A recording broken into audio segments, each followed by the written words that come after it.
All right, I am back on the Knoxville job. Kind of funny thing happened. My third day here, I got snowed out. I had to go back to Atlanta. The roads were not navigable. I think in 3 days they got like 5 inches of snow or something. It was crazy. So I had to leave, take care of some things, and now it's 2 weeks later. I did some things before I left that I did not show, for those of you that want to know. This is the original drain. Remember all the caulking and all that stuff that sat over there? So this kind of like found its way into the main drain, this being the main drain to a Y. And the same thing happened over here. In fact, I haven't even taken this one out, but it's cut off though, because I cut it off. Did I cut it off? No, I never got to that point to cut it off, but I'm going to cut that off and cap it. And so then what I did is, once I got rid of this and got rid of the Y, I put in this extension piece, because I think this is where the Y was at. Was it here? It was over here. I forget now. No, I think the Y was over here. And so I put in this extension piece in here and glued that in. And then, as I said before, trying to get this drain center front to back. I made a new drain happen. And so now there's a shorter Y. The other one was a long Y that went out this way. Now there's a shorter Y that goes straight from the P-trap, whereas there were 2 P-traps before. So one P-trap set over there and a secondary P-trap set over here, which is okay. It's just a little weird. I don't know there'd ever be an application for 2 drains in a shower, but now there's one and it's center. So I did take care of this before I left. This is not glued. When it is glued, it will be flush with the subfloor. And this is another kind of funny conundrum. Not a conundrum, wrong terminology. A weirdness that they built houses with 1/2 inch subfloor. So I have 1/2 inch plywood to go back, and I'll get started on that here momentarily. It just always strikes me odd that anybody would think that, you know, a 1/2 inch or 3/8 ply would be okay for a subfloor, because, you know, a 3/4, 5/8 would be the go-to. I talked about screeding out some quick setting mortar on the side here where the concrete literally concrete pan was at originally. And so I screeded out all that mortar back a couple weeks ago. So I want that to be smooth so that I can put my Curdy material in here. And what I'll probably do, just to go a little bit more height, they went way above the Call of Duty here. You know, 2x6 is good enough. These are like 2x12, and that's fine. We've got 2x12 all around. So I have something solid for my pan liner, i.e. Curdy, to rest up against. Get rid of some of these nail heads and stuff like that. I'm not going to bother taking out the curb, because the curb is not the problem with the issue that we had with the shower. I'll take out this last little piece of wallboard, and my new wallboard will be exactly what you see exposed right now. I will put in, because I have it 2x6 above here, just to get a little bit more height for my Curdy to glue up against. And so that, I guess that's kind of my point for talking about how I'm going to retroactively put Curdy down instead of traditional pan liner for this reason, which I don't do as a rule. Maybe once in a year, maybe once every 2 years, I'll use Curdy as a pan liner, because the problem exists where the solution is Curdy. And that's what we have going on here. I cannot get traditional pan liner in here the way this is all situated and all that stuff. If you didn't watch my last video, I went through that and the reason why I'm going to use Curdy. I can't film it, but basically the way Curdy is put on a wall, you screed out some thin set, very, very thin set, and then you push out with an 8-inch sheetrock taping knife, and you push out the excess thin set. I don't generally glue the Curdy onto the floor. There's no point. You know, the Curdy on the floor can be floating. It will only get glued to the wall, this part of the wall. But because I want a nice smooth surface, I'm going to trial out some thin set and fill in all these cracks, all these voids and everything. That's kind of boogered up, so I'm going to take care of that. Then put the 2x6s in there. Everywhere is going to get a little butter, you know, so that I have a nice flat smooth surface for the Curdy to go up when I spread out the thin set, and then push out the excess. The floor doesn't really need it. It's not going anywhere. I've got 8 bags of mortar and a mortar that I don't normally use, so it'll be interesting to see how that works out. And my mortar bed by the end of the day should be set, so that tomorrow I can start putting up the wallboard in its place and get started finishing this job. This is a bit of an anomaly, meaning that it took me 3 days to get to this point, only because I had a concrete pan to deal with. My first day here was a hyphenated day, and then my last day here was hyphenated. So this is actually, even though I was here physically 3 days, it was 2 days worth of work just to get all that stuff out and remediate the plumbing, etc., etc. There's not a particular hurry on this job, but a typical shower pan redo takes about 5 to 6 working days, and now we're at day 3 basically. This being the anomaly that it is, we'll probably push out that number to about 6 to 7 days total, and I'm up here for another 5. So definitively within this 5-day period everything will be done, but I'm going to get started to work. And it's a couple hours later. Got a whole hodgepodge of, I think I showed on my first video, piece of wood here, piece of wood there, piece of wood here, there a piece, everywhere a piece. It's scabbed in a lot, so it's a hodgepodge. So therefore I had to hodgepodge the framing in order to hold all this other wood up. So, you know, it is what it is. Wish I could have done it better. Really, this should be, everything should be taken out. In my opinion, like everything should be taken out and done over again, but not cost effective to do that. This is solid as a rock, not going anywhere. So I have those toe-nailed in and straight screwed, and yeah, not going anywhere. One thing I did forget to mention, I don't know if anybody noticed it earlier, this is 1.5 inches. And the reason I had to do that, because I had an option to do a 2-inch drain. I needed, if you line up one of these P-traps side by side with a 2-inch, there's about 1 inch, 1.25 inch difference of height. And I needed that height. I needed that depth. It would have bottomed out past the sheetrock had I used 2-inch. So I had to go to 1.5 inches. But this is 2-inch and this is a 2-inch. So not a big deal. A little deviation from what I should be doing, but you know, I'm handed what I'm handed, and then I have to work with it.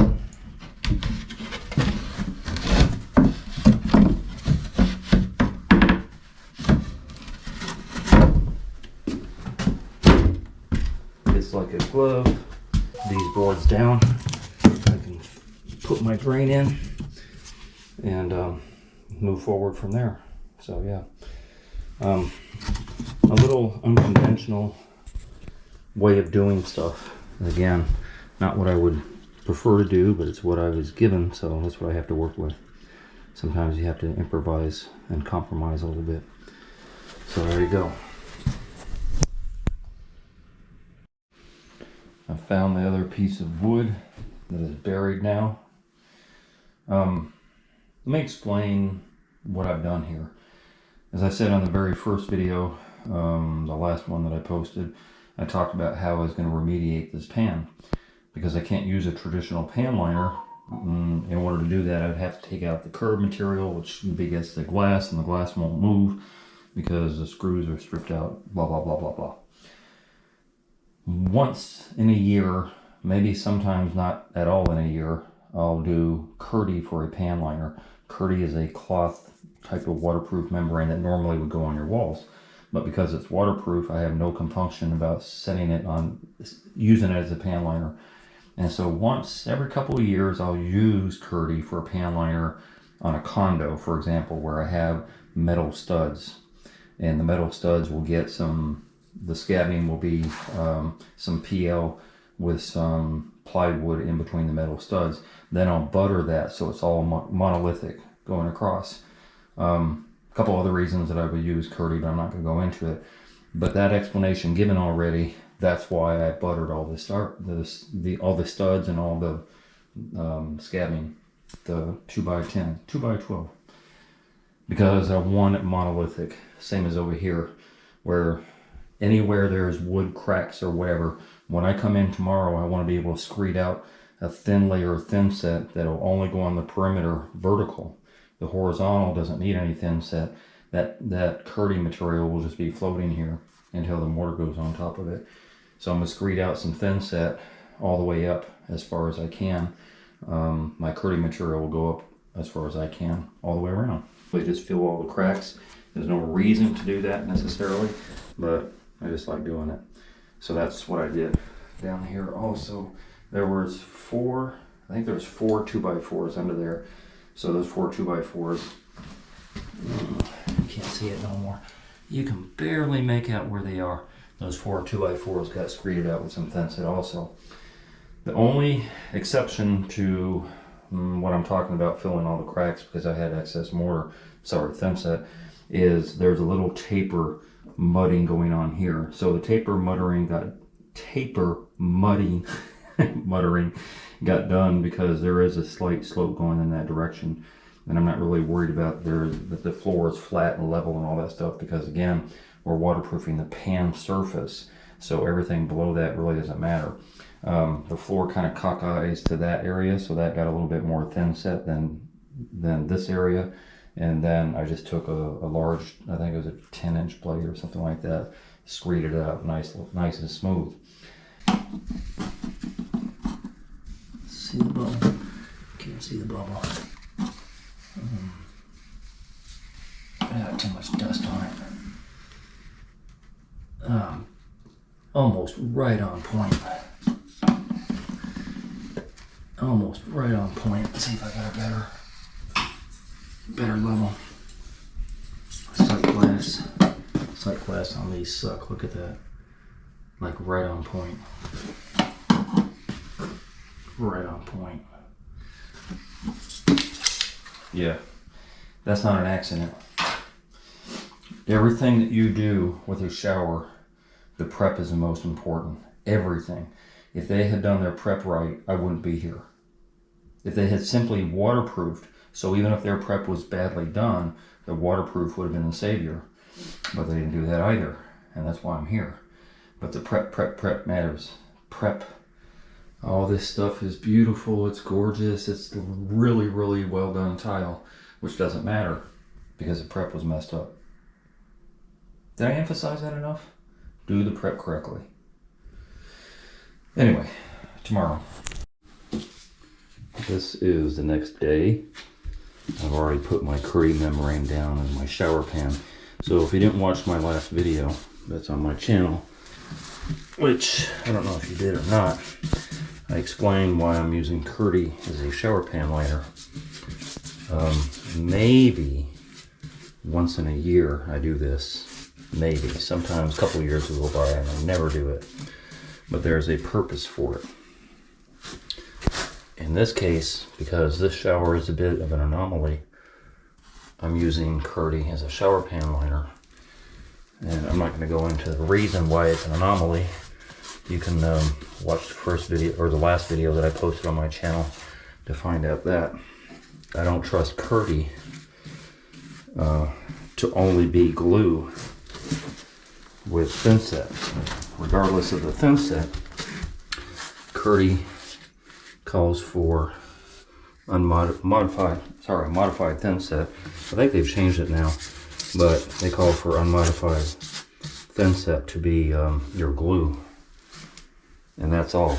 So theoretically, if this was on a wall, you'd be good to go right there at this point, and I don't like that. So anytime I do Kerdi, I always overlap. This is overlapped by about 3 inches, 3 or 4 inches. There's an overlap. So I overlap and I waterproof the seam. because waterproofer is your waterproofer. Kerdi is only waterproof when it's not cut up. But because this has been cut, there's always that possibility that moisture or water can get up under there into the thin set and then leak out.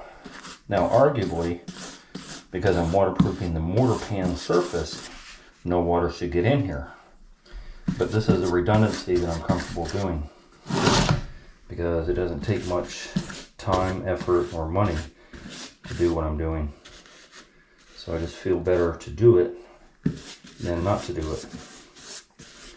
And that's why you're seeing me waterproof this seam very, very well. And I have no problem whatsoever with doing a flood test in about 30 minutes when this is dry, because I know 100% this is waterproof. So yeah, you know, the thing is, you can't depend on products. You can't depend on their warranty. You can't depend on anything. The only thing you could depend on is your common sense, your critical thinking, and your redundancy of doing things sometimes. So that's what's up with this. When I use Kerdi for a shower pan liner, I treat it in the same way. I didn't go through the process of showing how to put it in because it would be boring. Think of wallpaper, right? So you're screeding out with a very small notch trowel at a very steep angle, some thin set, and I go all the way to the top here, obviously.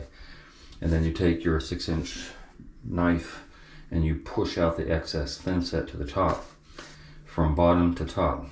This is not getting anything. There's no need, there's no purpose, there's no reason you should ever have to put thin set. This is just floating right now, which is fine.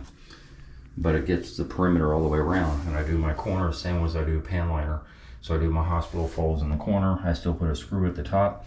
And then this is still thin enough when I put my wallboard over it, there'll be no bump out. So that's what's going on here.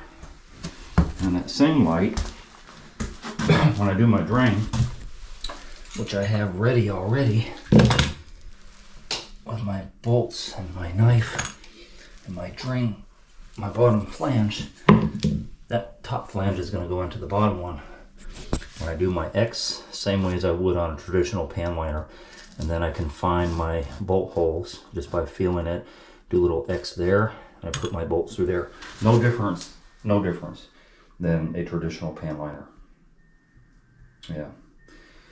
So that's what's up. I'm going to put a fan on here, let this dry for about 20-30 minutes, and then I'm going to slop some mortar in here and get this mortar pan done. And that's where I'm at. So yeah, I'm on the downhill slide. Once the mortar pan is done, the next couple of days will go pretty easy and quickly. Hey, if that video helped you, or any of my videos helped you whatsoever, then think about being a Patreon member.